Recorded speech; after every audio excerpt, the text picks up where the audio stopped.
जरा सोचो तुम्हारे पास एक 1000 फुट लंबे जाइंट को काबू करने की ताकत आ जाए और तुम्हें पता ही ना हो। कुछ ऐसा ही होता है हमारी आज की कहानी में। कहानी की शुरुआत होती है साउथ कोरिया के सोल शहर के एक पार्क में, जब घनी अंधेरी रात में एक छोटी बच्ची अपनी गुड़िया ढूंढ रही थी। अचानक उसे एक बड़ा सा राक्षस दिखाई दिया जो एक इमारत से दूसरी इमारत पर कूद रहा था। बच्ची डर के मारे चिल्ला उठी और चारों ओर अंधेरा छा गया। इस घटना के 25 साल बाद हम न्यूयॉर्क में ग्लोरिया नाम की लड़की को देखते हैं, जो रात भर पार्टी करने के बाद अपने घर लौटी थी। उसका बॉयफ्रेंड टिम उसकी इस आदत से तंग आ चुका था। जब से ग्लोरिया को नौकरी से निकाला गया था, तब से वो रात भर पार्टी करती और दिन में सोफे पर पड़ी रहती। टिम ने उससे साफ साफ कहा कि तुम्हारा अपनी जिंदगी पर कोई काबू नहीं रहा है। फिर उसने बेडरूम की तरफ इशारा किया तो ग्लोरिया ने अंदर जाकर देखा कि उसका सारा सामान पहले से ही बैग में पैक किया हुआ था। फिर काम पर जाने से पहले टिम ने कहा कि जब तक वो लौटे ग्लोरिया घर छोड़कर जा चुकी हो तो बेहतर होगा। अब ग्लोरिया के पास ना नौकरी थी, ना घर और ना ही बॉयफ्रेंड, इसीलिए उसे मजबूरन अपने होम टाउन वापस जाना पड़ा, जहां उसके नाम पर वो घर था जिसमें वो पैदा हुई थी। ये घर कई सालों से खाली पड़ा था और वहाँ कोई फर्नीचर भी नहीं था, इसलिए पहली रात ग्लोरिया को जमीन पर ही सोना पड़ा। अगली सुबह वो कुछ फर्नीचर खरीदने निकली और सोने के लिए गद्दा लेकर घर वापस लौट ही रही थी जब एक ट्रक उसके सामने आकर रुका। ट्रक में उसका पुराना दोस्त ऑस्कर था, जो उसे शहर में वापस देखकर काफी खुश हुआ। ग्लोरिया उसके साथ ट्रक में बैठ गई और वो दोनों ऑस्कर के बार में जा पहुंचे। अब ग्लोरिया वैसे तो शराब से दूर रहने की कोशिश कर रही थी, मगर बार में इतनी सारी शराब की बोतलें देखकर उसका मन ललचा गया। उसने बेचैनी में अपना सर खुजाया तो ऑस्कर ने उससे पूछा कि आखिर मामला क्या है। ग्लोरिया ने उसे बताया कि जब भी वो थोड़ा नर्वस हो जाती है तो सर खुजाने लगती है, ये बचपन से उसकी आदत थी। खैर, फिर उस रात ऑस्कर ने उसे अपने कुछ दोस्तों से मिलवाया। उसने ग्लोरिया के सामने एक बियर की बोतल रख दी। ग्लोरिया ने 1 सेकंड सोचा और फिर पूरी बोतल उठाकर गटक गई। कुछ घंटों बाद तो ग्लोरिया नशे में धुत हो चुकी थी। इसके बाद ऑस्कर के 2 दोस्त गैरेथ और जोल भी वहां आ गए। जल्द ही ऑस्कर सबके लिए एक एक बियर और लेने चला गया और तभी जोल ने ग्लोरिया को किस करने की कोशिश की। ये देखकर ऑस्कर को कुछ अच्छा नहीं लगा और वो अपनी चाबियां उठाकर वहां से चला गया। ग्लोरिया तो अब भी नशे में थी और खुद ही उसे अपना गद्दा घसीट कर ले जाना पड़ा। रास्ते में वो अपने पुराने स्कूल के प्लेग्राउंड के बीच से गुजरी और किसी तरह सुबह तक घर पहुंच ही गई। घर पहुंचकर उसने गद्दा खोला और आराम से सो गई। तब उसे सपना आया कि अपने बचपन में वो एक जंगल में भटक रही थी। अचानक आसमान काला हो गया और बिजली चमकने लगी। तभी अचानक उसकी बहन के फोन से उसकी नींद खुल गई। उसकी बहन ने बताया कि कोरिया के सोल शहर में रात को एक मॉन्स्टर ने हमला किया था। ग्लोरिया ने जल्दी से अपने लैपटॉप पर खबर देखी तो वहाँ मॉन्स्टर की वीडियो थी जो कुछ पलों के लिए सोल में दिखाई दिया था और फिर जल्द ही गायब हो गया। उसने अपने बॉयफ्रेंड टिम को कॉल किया तो टिम ने उससे पूछा कि हमला तो 9 घंटे पहले हुआ था, तो फिर इस बारे में अब क्यों कॉल कर रही हो। ग्लोरिया ने इस सवाल को टालने की कोशिश की, लेकिन टिम समझ गया कि सारी रात तो ये नशे में धुत होगी, सुबह सोई होगी और अब जाके इसको होश आया। उस रात ग्लोरिया फिर से खबर देखते हुए शराब पी रही थी कि उसे दोबारा से मॉन्स्टर के हमले का सीन दिखाई दिया। अब वो लड़खड़ाते हुए बार से बाहर निकली और स्कूल के प्लेग्राउंड के बेंच पर जाकर सो गई। अगली सुबह उसकी आंख खुली, मगर वो अब तक नशे में थी। उसने टिम को कॉल किया, लेकिन वो जल्द ही पहचान गया कि वो नशे में है और उसने फट से फोन काट दिया। अब गुस्से में ग्लोरिया ने अपना फोन जमीन पर पटक दिया। खैर, घर वापस जाके ऑस्कर ने उसे एक पुराना टीवी ला के दिया और उन दोनों ने मिलकर उसे खाली लिविंग रूम में रखा। फिर ऑस्कर ने उसे बताया कि कल रात को वो राक्षस फिर से आया था सोल में, लेकिन इस बार वो पहले की तरह चला नहीं, बस एक जगह पर खड़ा रहा और हाथों से अजीब इशारे कर रहा था। ऑस्कर ने कहा कि वो राक्षस हर रात ठीक 8:05 पे आता है। फिर ऑस्कर ने इंटरनेट से ग्लोरिया को राक्षस के पहले हमले की वीडियो दिखाई, जो आज से लगभग 25 साल पहले हुआ था, मगर तब उसे एक बार ही देखा गया था और लोगों ने इसे भ्रम समझ के भुला दिया। खैर, टीवी सेट करते हुए ऑस्कर ने उससे पूछा कि क्या उसे कल रात की कोई बात याद है। इस पर ग्लोरिया ने जवाब दिया कि उसे कुछ भी याद नहीं। असल में कल रात को ग्लोरिया ने ऑस्कर के सामने अपने सारे दुखड़े रो दिए कि कैसे वो पैसों की तंगी से जूझ रही थी और उसका हाल ही में ब्रेकअप भी हुआ था। और फिर ऑस्कर ने उसे अपने बार में नौकरी का ऑफर दिया था। नौकरी की बात सुनकर ग्लोरिया इतनी खुश हुई कि उसने ऑस्कर को गले लगा लिया। तभी उसने टीवी पर देखा कि राक्षस भी उसी तरह अपना सर खुजा रहा था जैसे वो नर्वस होने पर खुजाती है। फिर उस रात जब वो बार में काम कर रही थी तो उसने देखा कि राक्षस इस तरह खड़ा था जैसे वो फोन पर किसी से बात कर रहा हो, ठीक वैसे ही जैसे वो कल रात को कर रही थी। अब ग्लोरिया ने घर लौटकर राक्षस की और वीडियोस ढूंढी। सबसे पहली वीडियो में ऐसे लग रहा था जैसे राक्षस कोई चीज उठाकर ले जा रहा है, बिल्कुल उसी तरह जैसे ग्लोरिया गद्दा लेकर अपने घर जा रही थी। अब ग्लोरिया ने अपनी जैकेट पहनी और प्लेग्राउंड की ओर निकल गई। उसने सोल शहर का नक्शा निकालकर उसे प्लेग्राउंड के इलाके से मिलाया। इसके बाद कई रातें बीत गई, लेकिन राक्षस के हमले की कोई खबर नहीं आई। आम लोग ये समझ नहीं पा रहे थे कि आखिर ये राक्षस आया कहां से और अब गायब कहां हो गया। इधर ग्लोरिया का शक भी दिन प दिन बढ़ता जा रहा था। वो हर रोज अपनी इसी रिसर्च पर काम कर रही थी। फिर एक बार वो नक्शा हाथ में लेकर रात के ठीक 8:05 पर स्कूल के प्लेग्राउंड में घुस गई। उसने अपने कदम आगे नहीं बढ़ाए, बस अपने हाथ ऊपर करके खड़ी हो गई और कुछ समय बाद घर वापस आ गई। बाद में उसने टीवी पर खबर देखी तो पता चला कि राक्षस एक बार फिर से वापस आ गया था।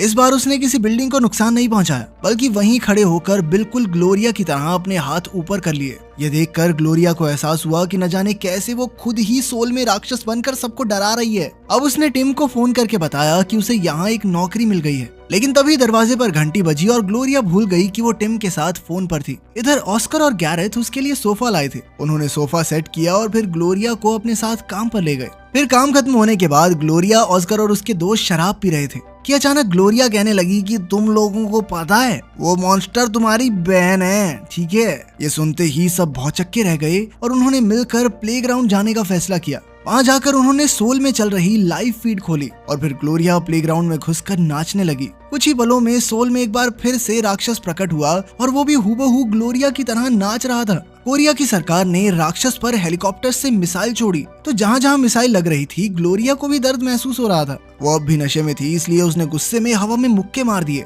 और उधर सोल में इस वजह से राक्षस के हाथों एक हेलीकॉप्टर तबाह हो गया। जब ग्लोरिया को पता चला कि उसकी वजह से हेलीकॉप्टर में बैठे इंसानों की जान चली गई तो उसे बहुत पछतावा हुआ और वो घबराकर वहीं गिर गई। कुछ समय बाद उसकी आंख खुली तो वो अपने घर में थी और टीवी पर तबाही की आवाजें आ रही थी। तभी ऑस्कर कुछ खाने पीने की चीजें लेकर घर में आया। ग्लोरिया ने घबराकर ऑस्कर से पूछा कि उसने कल रात जमीन पर गिरकर कितने लोगों की जान ले ली। उसे इतना बुरा लग रहा था कि उसने खुद को पुलिस के हवाले करने का फैसला किया, पर तभी ऑस्कर ने उसके हाथ में आज का अखबार थमा दिया। तब पता चला कि कल रात जब ग्लोरिया नीचे गिर गई थी तो उसे उठाने के लिए जैसे ही ऑस्कर प्लेग्राउंड में घुसा तो एक बहुत बड़ा रोबोट सोल में आ गया। इसके बाद वो दोनों खाना खाने बाहर गए और इस बारे में बातचीत की। उन्होंने हिसाब लगाया कि ये दोनों राक्षस ग्लोरिया और ऑस्कर के आने पर ही दिखाई देते हैं। तब ग्लोरिया को एहसास हुआ कि 25 साल पहले जब पहली बार राक्षस देखा गया था उस समय वो अपने स्कूल जा रही थी। तब यहाँ पर कोई प्लेग्राउंड नहीं बल्कि कूड़े और पेड़ों से भरा हुआ एक खाली इलाका था।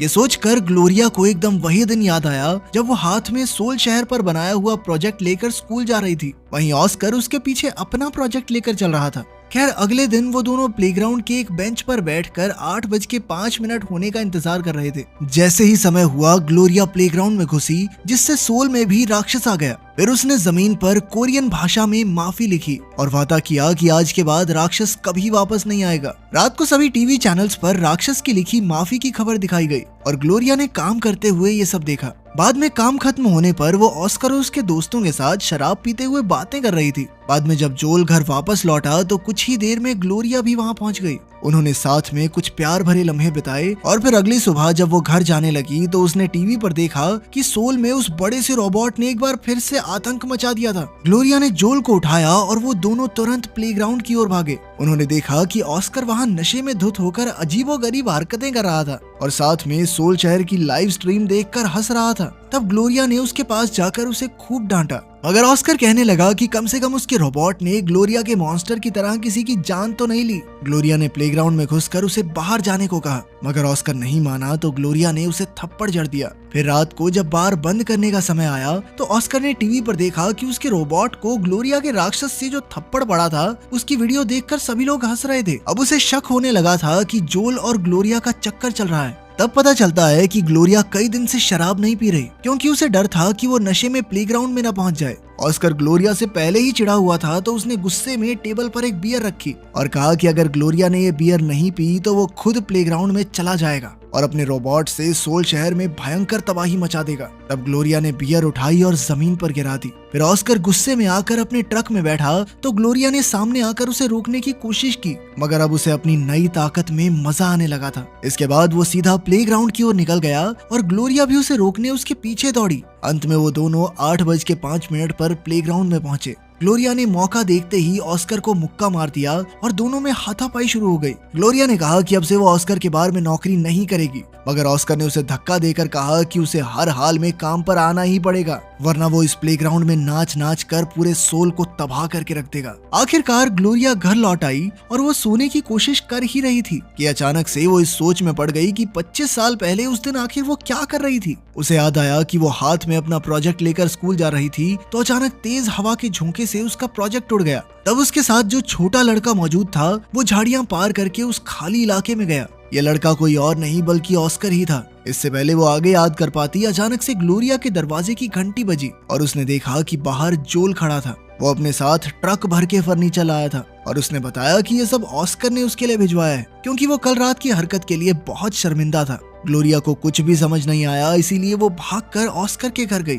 उसने देखा कि ऑस्कर का घर एकदम गंदी हालत में था, जहाँ चारों ओर कूड़ा और बियर की बॉटल्स बिखरी हुई थी। जब वो ऑस्कर के सामने गई तो उसकी आंखें भर आई और ऑस्कर ने अपने किए के लिए माफी मांगी। उसने कहा कि वो फिर से ग्लोरिया का दोस्त बनना चाहता है। तो ग्लोरिया ने जवाब दिया कि वो सिर्फ एक शर्त पर मानेगी, अगर ऑस्कर रात को शराब पीना बंद कर दे। आखिरकार जब ग्लोरिया घर लौटी तो उसने देखा कि जोल ने पूरा घर साफ करके एकदम सजा दिया था। तभी उसके फोन पर टिम का कॉल आया। उससे बात करके वो टिम से मिलने एक होटल में पहुंची। वहाँ टिम ने उसे बताया कि वो काम के सिलसिले में शहर में आया था, मगर ग्लोरिया समझ गई थी कि टिम झूठ बोल रहा है और उसके चक्कर में यहाँ पर आया है, क्योंकि उसे ग्लोरिया को किसी और के साथ देखकर जलन हो रही थी। जल्द ही उनकी बातें बहस में बदल गई और टिम ने उसे वेटरेस कहकर उसकी बेइज्जती की। ग्लोरिया गुस्से में वहाँ से जाने लगी तो टिम को पछतावा हुआ और उसने कहा कि वो गाड़ी में उसे काम पर छोड़ देगा। फिर बार में पहुंचने पर टिम की मुलाकात ऑस्कर से हुई और वो तीनों ही बियर पीने बैठ गए। बातों ही बातों में ऑस्कर ने उससे पूछा कि एक बार में सबसे बचकानी हरकत क्या की जा सकती है। टिम को तो कोई जवाब नहीं सूझा, मगर तभी ऑस्कर पीछे से एक बड़ा सा पटाखा निकाल कर लाया और बार में ही जलाने की तैयारी करने लगा। उसे देखकर सभी ग्राहक बौखलाकर भाग निकले। इधर ऑस्कर ने पटाखा जला दिया तो पूरा बार धुएं से भर गया और जल्द ही वहाँ आग भी लग गई। ये सब देखकर ग्लोरिया और टिम को तो अपनी आंखों पर विश्वास ही नहीं हो रहा था। तब ऑस्कर ने कहा कि उसके दिमाग में जो सबसे बचकानी हरकत आई उसने वही की, मगर फिर भी ग्लोरिया उसके साथ बार में ही रुकेगी, चाहे टिम कुछ भी कर ले। ये सुनकर टिम हक्का बक्का रह गया और वो ग्लोरिया का हाथ पकड़कर उसे बाहर ले जाने लगा, मगर ग्लोरिया ने उसका हाथ झटक दिया। वो जानती थी कि अगर उसने ऑस्कर की बात नहीं मानी तो ऑस्कर फिर से प्लेग्राउंड में जाकर सोल में आतंक मचाएगा। इधर टिम ने जाने से पहले गुस्से में कहा कि वो कल दोपहर को इस शहर से चला जाएगा और तब तक ग्लोरिया के पास समय है, वो सोच ले कि उसे वापस चलना है या यहीं रहना है। खैर फिर रात को ग्लोरिया काम खत्म करने के बाद घर पहुंची तो उसने देखा कि ऑस्कर वहाँ बियर पीते हुए उसका इंतजार कर रहा था। ग्लोरिया ने उसे बाहर निकल जाने को कहा, मगर वो नहीं माना। उसने कहा कि वो नहीं चाहता कि ग्लोरिया शहर छोड़कर टिम के साथ जाए।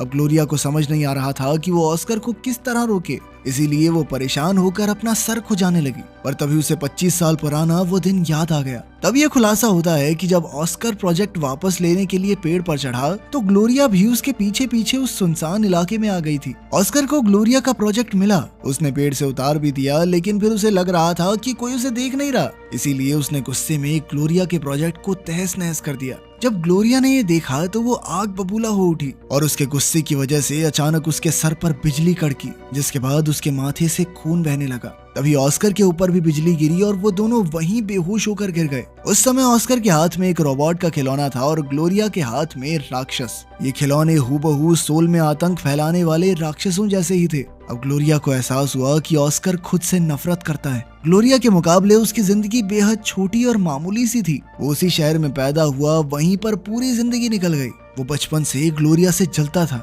अब ग्लोरिया ने ये सब उसके मुंह पर कह दिया और फिर टिम को फोन किया, मगर तभी टीवी पर अलार्म बज गया और ग्लोरिया और ऑस्कर समझ गए कि जल्द ही 8-5 होने वाले हैं। ऑस्कर तुरंत बाहर की ओर भागा, मगर ग्लोरिया ने उसी पल एक कुर्सी से उस पर हमला कर दिया। फिर ऑस्कर ने भी एक लकड़ी के टुकड़े से ग्लोरिया पर वार किया तो ग्लोरिया ने उस पर पूरी बुक शेल्फ गिरा दी, मगर जैसे तैसे ऑस्कर भागकर खिड़की से कूद गया और फिर पूल से होते हुए सड़क पर भाग गया। अब ग्लोरिया भी तेजी से उसके पीछे दौड़ी। प्लेग्राउंड पहुंचते ही दोनों में जबरदस्त लड़ाई शुरू हो गई। ऑस्कर ने उस पर एक के बाद एक जबरदस्त वार किए, जिससे वो चक्कर खाकर जमीन पर गिर गई। अब ऑस्कर वहशी दरिंदे की तरह हंसता हुआ प्लेग्राउंड में इधर उधर चलने लगा और वहीं सोल शहर में रोबोट राक्षस ने कई सारे मोहल्ले तबाह कर दिए। आखिरकार ग्लोरिया घर लौट आई और तभी उसकी नजर अपने दीवार पर लगे वर्ल्ड मैप पर गई, जो अब उल्टा हो गया था। ये देखते ही उसके दिमाग की बत्ती जली और उसने अपना सामान बांधा और अचानक ही वो एयरपोर्ट की तरफ निकल गई। कुछ देर बाद ऑस्कर ने देखा कि ग्लोरिया घर पर नहीं थी। खैर फिर वो प्लेग्राउंड में बैठकर 8-5 बजने का इंतजार करते हुए लगातार कई सारी बियर पी गया। जल्द ही ग्लोरिया अपनी मंजिल पर पहुंची और तब ये खुलासा होता है कि वो असल में सोल चली गई थी। कुछ ही पलों में अलार्म बजने लगा, जिसका मतलब था कि जल्द ही राक्षस वहां आने वाले थे। उधर प्लेग्राउंड में ऑस्कर ने इधर उधर चलकर सोल में तबाही मचानी शुरू कर दी थी। जहां एक ओर सोल के आम लोग उस रोबोट से दूर भाग रहे थे, वहीं ग्लोरिया धीरे धीरे उसकी ओर बढ़ रही थी। कुछ ही पलों में ऑस्कर को दूर से आवाजें सुनाई देने लगी और इधर ग्लोरिया रोबोट के करीब आती जा रही थी। तब यह खुलासा होता है कि क्योंकि ग्लोरिया सोल में थी, इसीलिए उसका राक्षस रूप प्लेग्राउंड में आ पहुंचा था। उसे देखते ही ऑस्कर घबरा कर भागा, मगर ग्लोरिया ने तुरंत आगे होकर हवा में हाथ घुमाया। इससे उसके सामने खड़ा वो रोबोट राक्षस अपने आप हवा में उड़ने लगा। उधर ऑस्कर ने राक्षस से अपनी जान की भीख मांगी तो राक्षस ने उसे दूर फेंक दिया। वहीं सोल में रोबोट राक्षस भी हजारों किलोमीटर दूर उड़ गया। ये देखकर सोल के आम लोग खुशी से झूम उठे, क्योंकि आखिरकार वो रोबोट राक्षस के आतंक से रिहा हो गए थे। इसके बाद ग्लोरिया शांत होकर एक बार में घुसी और बारटेंडर से पूछा कि क्या वो एक दिलचस्प कहानी सुनना चाहेगी। तो आपने नोटिस किया होगा आजकल हम बड़ी वीडियोस बना रहे हैं, ये अच्छी लग रही है नहीं, कमेंट्स में जरूर बताना। मिलते हैं अगली वीडियो में।